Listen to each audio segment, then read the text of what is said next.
Acting is amazing. I did not hit her. It's not true. It's bullshit. I did not hit her. I did not. Oh, hi, Mark.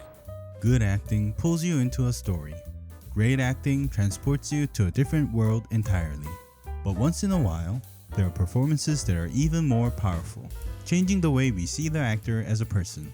It shatters the image we had of them, breaking through the roles they were boxed into, and in turn, we witness performances that are earnest, heartfelt, and unexpectedly beautiful. This is when typecast actors break the mold. Starting from Ace Ventura, alrighty then, to Dumb and Dumber, So you're telling me there's a chance?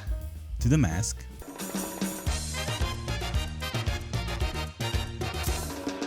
the 1990s saw Jim Carrey becoming the undisputed king of slapstick comedy. His expressiveness, charisma, along with his natural knack for comedy, made for a perfect coupling, rocketing him to superstardom. And in the summer of 1998, one movie came out that shocked everyone: The Truman Show. Oh, and in case I don't see you, good afternoon, good evening, and good night. The Truman Show was a movie that challenged our perception of reality, making us question the role of mass media in manipulating our world. But what intrigues me the most about this movie is Jim Carrey. Here's a guy at the prime of his career, an untouchable comedian, the pinnacle of success in the Hollywood industry, playing a normal, everyday man.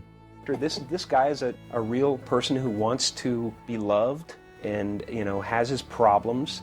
A normal man who is unwittingly thrust under the spotlight, searching for truth in the warped world of The Truman Show. It was a stark departure from what audiences were used to seeing him as. A lot of people who love you as Ace and Fire Marshal Bill and all these, The Mask and all of that, have a hard time sometimes understanding why you feel compelled to take these chances. But what audiences didn't realize at the time, and what we know now, is that Jim Carrey is Truman, a real person who wants to be loved.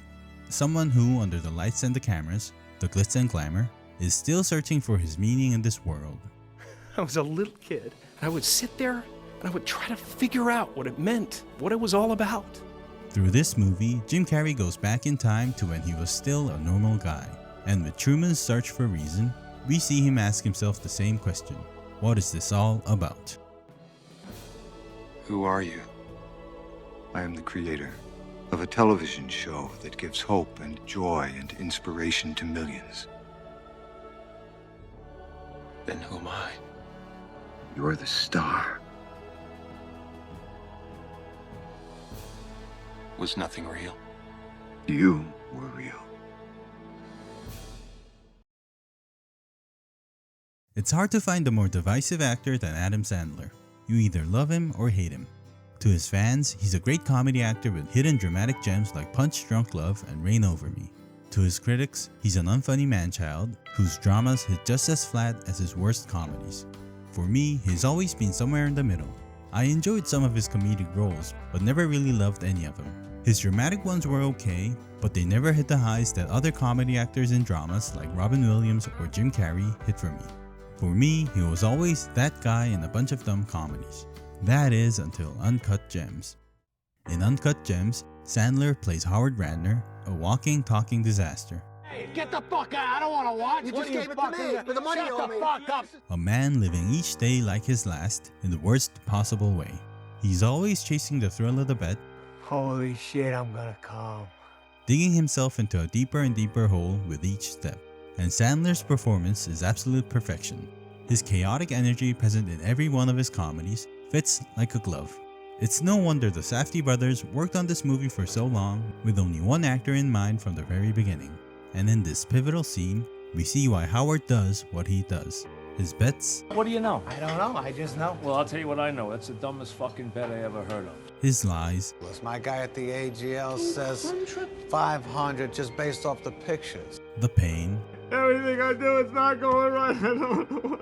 It's all because of this. Look at this shit. The Sixers are supposed to win the game tonight, they think. They think on Game 7 you're not going to get fucking 18 points. They don't think you're going to get 8 rebounds? These guys don't know shit about ball. What the fuck are they doing? Doesn't that make you want to fucking kill them? Doesn't that make you want to say, fuck you for doubting me? Come on, KG, this is no different than that. This is me, all right? I'm not a fucking athlete. This is my fucking way. This is how I win. And in the end, that message is one to all his haters as well. Throughout his career, Adam Sandler has always been flocked with criticism. It's so funny because your films get loved by the public and hated by critics. Even when he showed his skills, they brushed him off. My heart was broken and I was scared. And then you don't like telling anybody, hey, you know that thing I was doing? They said I was no good at it. And to the people who keep saying he's a good-for-nothing actor, he shows in style. I disagree.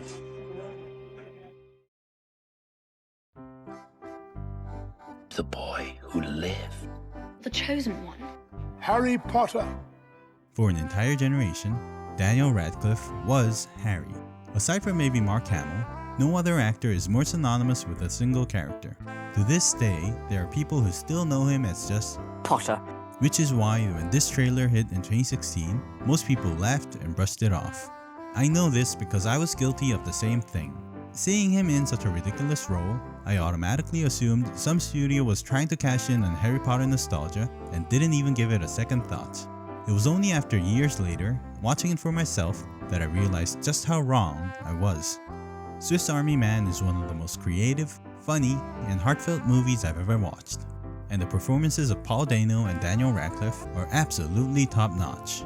Which is wild since Daniel plays a dead body throughout the entire film. In the movie we see Manny, the dead body that talks, okay, buddy, farts, and guides Hank back home with his boner.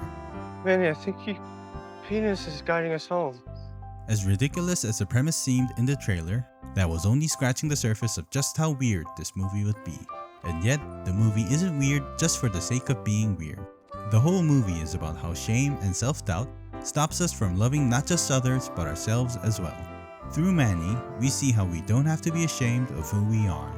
Even if you're insecure, even if you're scared, life is beautiful and worth living. More than bringing Harry Potter to life for millions of fans, more than the movies that changed his life forever, this movie and this scene is the one that Daniel Radcliffe is most proud of.